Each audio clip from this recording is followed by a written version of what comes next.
Welcome back to Braintree Today. I'm Martha Konstandinidis and you're watching BCAM TV. Now we'll be getting into our latest stories from the week.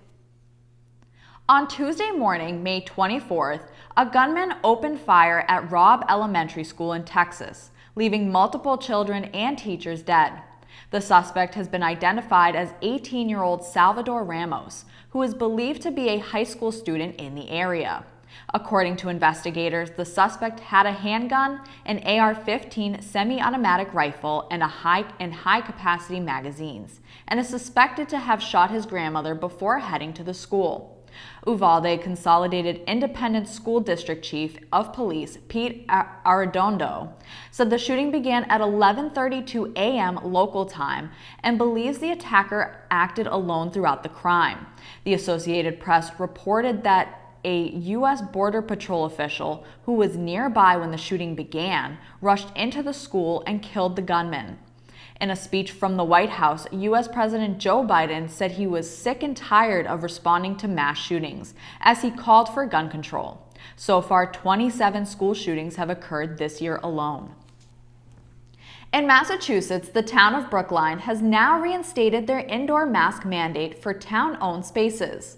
The mandate, which began Monday, requires people to wear a face covering over their mouth and nose while inside libraries, senior centers, all public schools, and any other town-owned indoor space.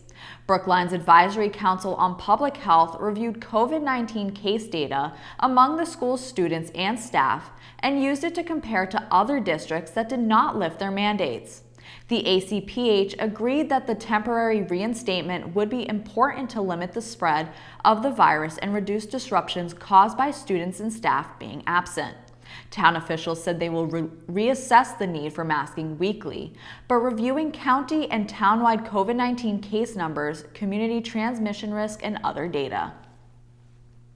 On a more encouraging note, the levels of COVID detected in eastern Massachusetts wastewater have been on the downward trend in recent days, raising the possibility that the current spike could be weakening.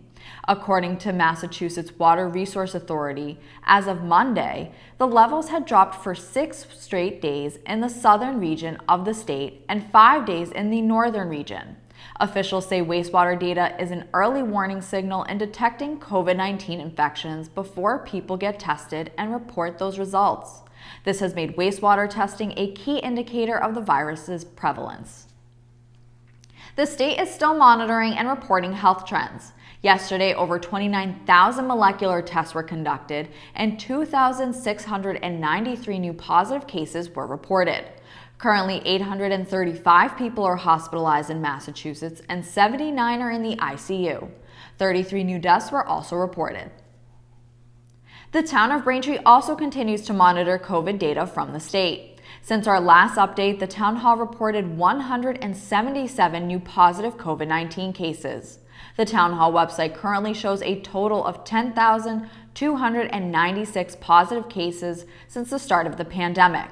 There have been no new fatalities reported in 3 weeks, keeping Braintree's total deaths at 137.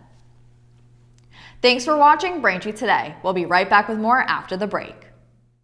The COVID-19 vaccine doesn't contain the virus, so you can't get COVID from the shot.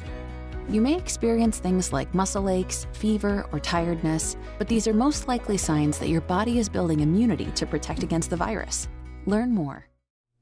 Welcome back. Braintree police officer Christopher Diaz quickly jumped into action less than 60 seconds before a car was fully engulfed in flames on Sunday night. Diaz was called to a single car crash near the Union Street Rotary in Braintree at about 9:30 p.m. When he arrived, the vehicle was smoking and flames were coming out of the car as the driver was laid out onto the passenger side. With the help of a bystander who was an off-duty federal agent, Diaz pulled the unconscious driver from the car via the passenger side door. Diaz said, quote, "If I hadn't had him there, I wouldn't have been able to get him out," end quote. After, the car was then fully engulfed in flames. The driver was taken to the hospital as he was bleeding heavily, had broken limbs, and had head trauma. Braintree Police Chief Mark Dubois said the driver is in critical condition, but no further information has been provided thereafter. Senator Walter F. Timilty is advocating for a $180,000 allocation to be distributed equally among the 9 substance abuse prevention coalitions in the Norfolk, Bristol, and Plymouth districts. Timilty filed amendments which will support substance abuse prevention efforts, mental health services, and public safety improvements in the town of Braintree. If voted favorably, $20,000 will be distributed locally to the Braintree Community Partnership on Substance Use. Timilty filed additional amendments which included $300,000 to be designated for mental health services in the Braintree Public School System, $200,000 for parking and traffic improvements, $200,000 for Braintree Fire Department equipment, and more. If you would like to view the full list of Timilty's budget amendments, you may visit the Massachusetts Legislature's website at malegislator.gov. The Massachusetts State Senate will begin their FY23 budget debate on Tuesday. Braintree realtor Gerard Gray of Lamakia Realty is offering a sweet treat to anyone who makes a donation to benefit the Braintree Food Pantry. Gray announced on Facebook that he has created an event called Can for a Cone. He wrote, quote, "Join me to help the Braintree Food Pantry and bring canned goods and toiletries in exchange for an ice cream cone," end quote.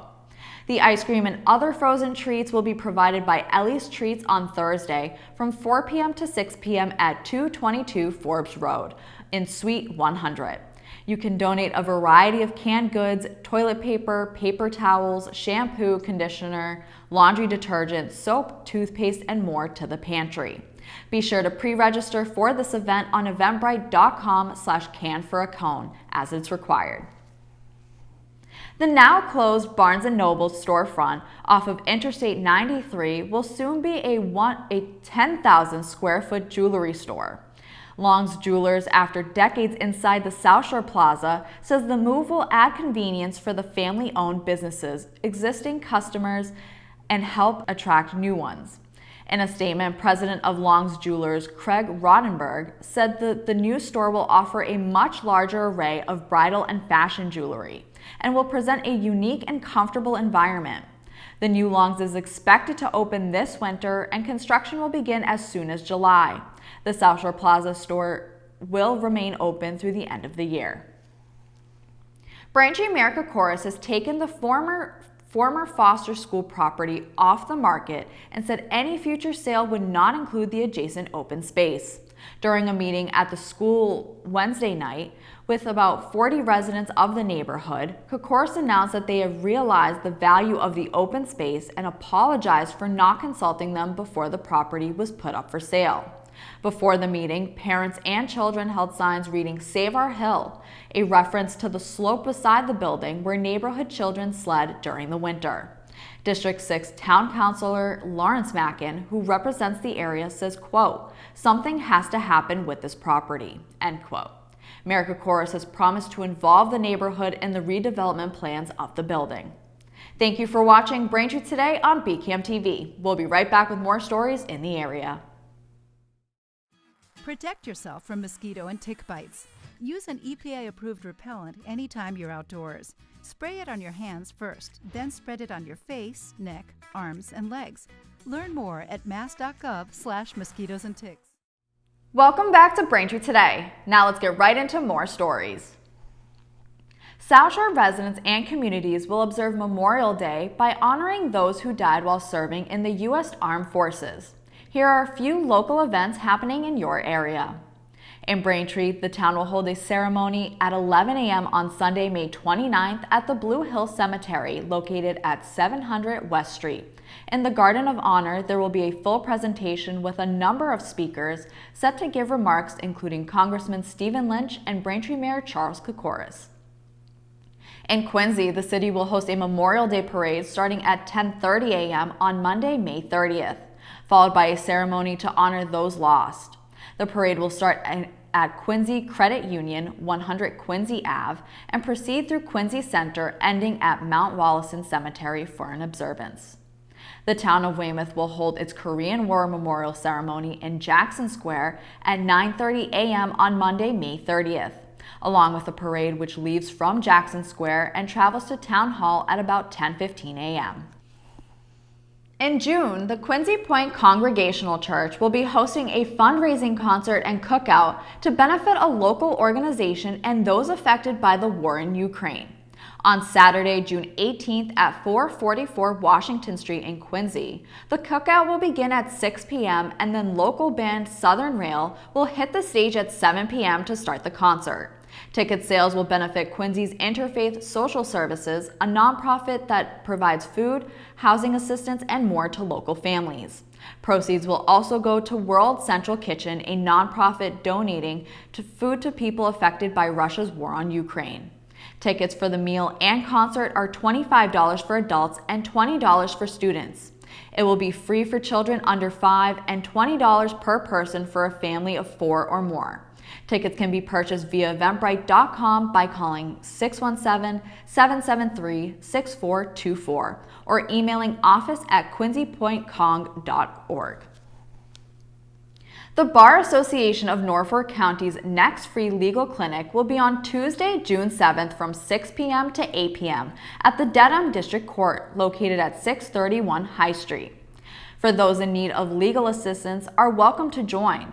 Attorneys experienced in all areas of the law will be available for a free one-on-one confidential consultation to those who have questions or concerns regarding a legal issue.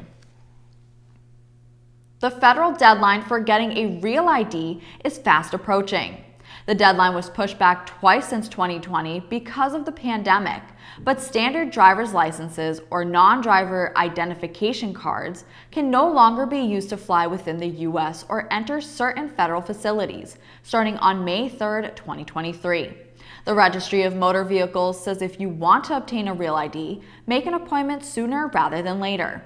According to the Department of Homeland Security, real IDs are a more secure version of a traditional driver's license, and requiring them for certain travel establishes minimum security standards for license issuance and production. As of early May, Massachusetts had a 41% real ID adoption rate, with over 2.3 million credentials being real ID compliant. Check the Registry of Motor Vehicles website for details on how to get your real ID. Thanks for watching Braintree Today. We'll be right back with more in entertainment. Mosquitoes are out. Protect yourself from mosquito bites and the illnesses they can cause, like Triple E and West Nile virus. When outdoors, use an EPA-approved repellent and wear protective clothing. Learn more at mass.gov/mosquitoes and ticks. Welcome back to Braintree Today. Now in entertainment, here are some movies you won't want to miss. First up in entertainment is Chip and Dale, Rescue Rangers. After the chipmunk pair had a falling out, they come together when a former castmate mysteriously disappears. Chip and Dale now must repair their broken friendship and save their friend. Chip and Dale live amongst cartoons and humans in modern-day Los Angeles, but their lives are quite different. Now, some have commented on the film as it being a live-action animated hybrid crime caper overflowing with characters from several studios. Some say Chip and Dale Rescue Rangers is the 2022 version of Who Framed Roger Rabbit. You can watch Chip and Dale Rescue Rangers on Disney+. Next in entertainment is the Bob's Burger movie, based on the animated TV series Bob's Burgers.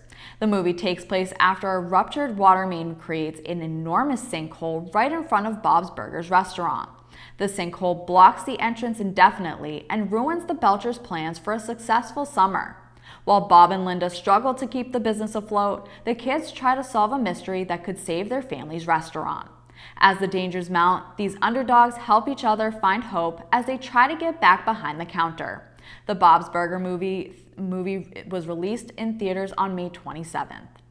And finally, in entertainment is Top Gun Maverick.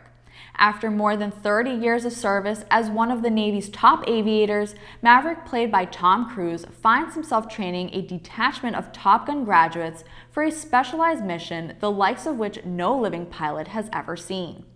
Facing an uncertain future and confronting the ghosts of his past, Maverick is drawn into a confrontation with his own deepest fears, culminating in a mission that demands the ultimate sacrifice from those who will be chosen to fly it.